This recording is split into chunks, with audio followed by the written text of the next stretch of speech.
Good afternoon, and welcome to another repulsive version of Diatribes from the Voice of Doom. Now here's your repugnant and reprobative host, Voice of Doom.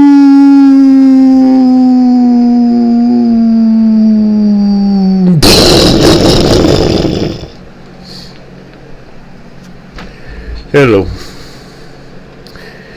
Alright, I figured I'd do a diatribe.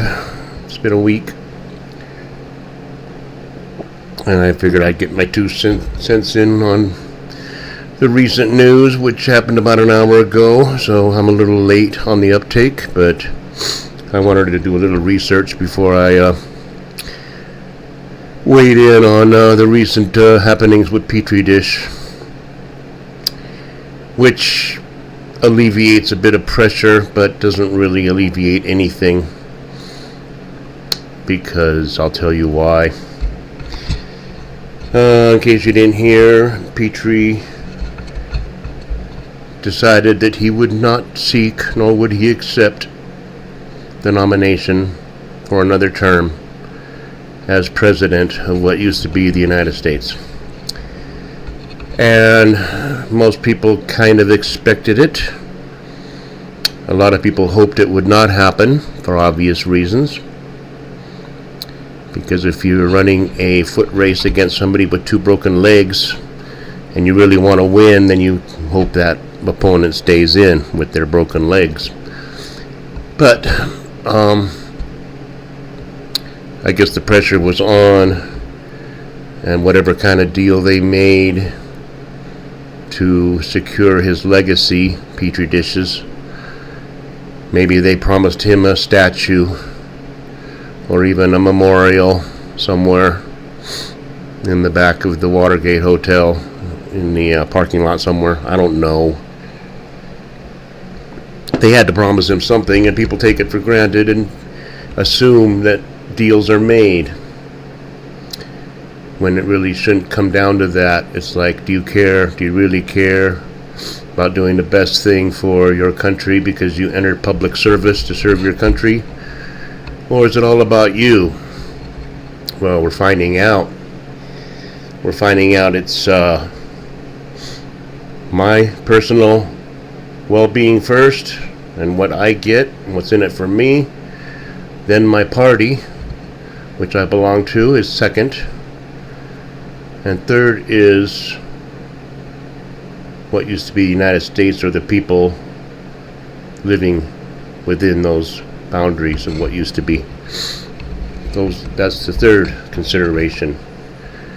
So when you hear Cutting Jean-Pierre saying that the president is working tirelessly day and night on behalf of the American people, tirelessly, 24/7, you know that she's lying, because first he's working for himself, then he's working for the party, then he's working for other people, the bureaucracy, the powers that be, then he's working for the people down the line. If anything happens to coincide with their well-being, which I haven't seen any evidence of.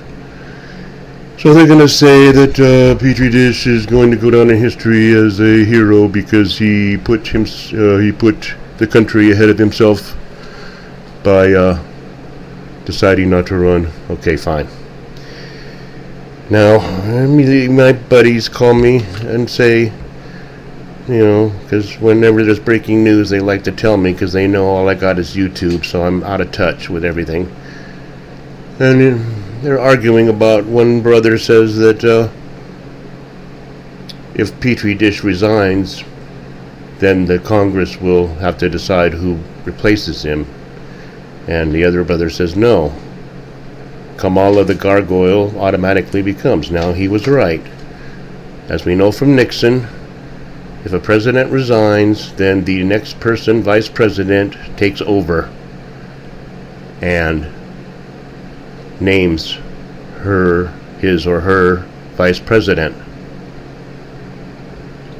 Now, that's just the way it goes.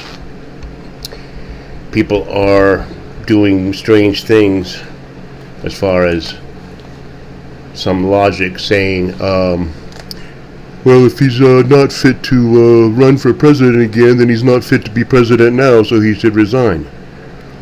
Which is ridiculous logic. And I don't even know if the goppers are saying that too much, but some people are saying it, and it's stupid. How many presidents have decided not to run for another term even though they had every right to? 1, 2, 3, 4, 5, 6, 7. James K. Polk pledged to serve one term and served one term. He didn't like the mounting pressures of being president. He said that he didn't realize that he would be beholden to so many people. And he pretty much was saying that he's being forced to be corrupt because of the system.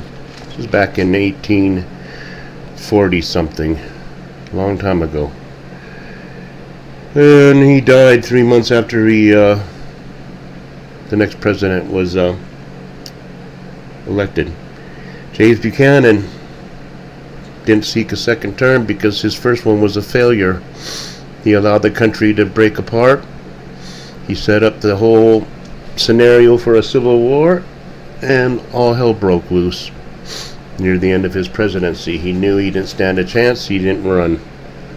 Rutherford B. Hayes pledged to serve one term and served one term, but was very influential in the people that followed him. Calvin Coolidge had already served 6 years. He said the pressure is too great. He says he's too old to do another 4 years. He said 10 years would be too long for any person to be president. He didn't like the pressure either. Theodore Roosevelt technically served 2 terms and then some, but back then they didn't have a law about serving more than 2 terms, but he decided not to serve. Now, he would have liked to have been a dictator. Nothing against Teddy Roosevelt, but he liked being in power, and he was a good president, and he figured the longer I can be president, the more I can get done. So he's not unlike Orangey in that respect. Harry S. Truman cited his abilities, his waxing age and waning abilities, and said he didn't want to serve another term, even though he did have influence on other people following him. They passed a new law saying if you serve more than 2 years of the previous president's term, you cannot serve more than 2 terms after that, which did not apply to Truman because he was grandfathered in.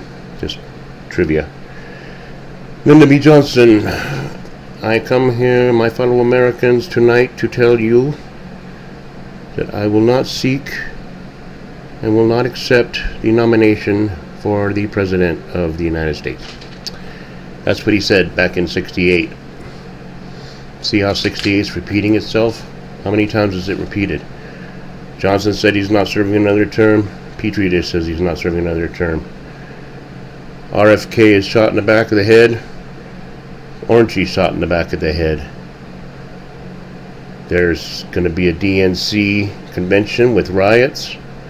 There was a DNC with riots. We'll see how many other parallels there are.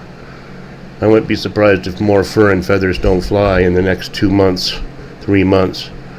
Because they haven't gotten themselves out of their hole. Just because Petri says he's not running doesn't mean that they haven't built their own petard and now they're hoisting themselves on it. They caused all this, the D's. So don't talk to me about cause and effect not being real. It doesn't matter what your intentions are. It doesn't matter whether the ends justify the means, or you have righteousness on your side because you believe in the equal rights of all people, no matter how they identify, even if they identify as serial killers. Everybody deserves dignity. So here's the petard. First of all, you foist on this petard a enfeebled, corrupt career politician to get rid of Orangey, who's causing too much trouble by getting things done. and not following the program of the destruction of humankind. So you foist an enfeebled idiot onto us through COVID and running a stealth campaign and just allowing the festering hatred of Orangey to boil upon itself. Then you cheat your asses off in the election, and you get an idiot as president who panders to his constituency by choosing a horrible person to be vice president just based on her color and gender, because she was absolutely totally unpopular. She got less than 1% of the electoral votes during the primaries, and yet she's the only one that had the proper physical characteristics to fit the bill to put Petri dish over the top with minorities. Now he can't resign because she will become president, and then she will be in the catbird seat when the next round of whoever they're going to choose as a nominee comes, and they damn well have got to choose the gargoyle. You see how they fucked themselves up? There's no other way of putting it. You pander, you get this inarticulate thing who has no business being in politics, let alone being in the highest office in the land, and put them in a position to become the president. You have no choice. What are you going to do? Bypass? Let's get Newsom in to take over now that Petri's out. He's got a really good chance. Look how good he looks. He's so young. He looks like Kennedy. So he'll probably win on his looks alone. Well, what about me? What about you? Well, I already told you what would happen if a woman scorned. I mean, it's one thing for Hillary to lose the election and be embittered, but it's another thing to have it taken away when you're the next in line, and you're a person of color and you're a person of gender. Then what's going to happen? I told you what was going to happen. She's going to blow the whistle on everybody. If I can't be the nominee, I will take everything down with me. Samson, pillars. Just, I'm going to expose the whole thing. So the bloodbath will happen, as Orangey said, but it's going to happen before the election. And it's not going to be a figurative bloodbath, it's going to be a bloodbath. It still doesn't negate the fact that we can't have an election. How many times do I have to tell you? Orangey's getting more and more popular by leaps and bounds, and now they got him on some sort of a pedestal where it's getting actually a little bit sickening. Because they're adulating a guy like, a god, demigod. And I don't think he wants that, and I don't like to see it. So he dodged a bullet. It's a miracle. Okay, read Revelation. Maybe he's the Antichrist. Maybe he is. Because the Antichrist would be a deceiver.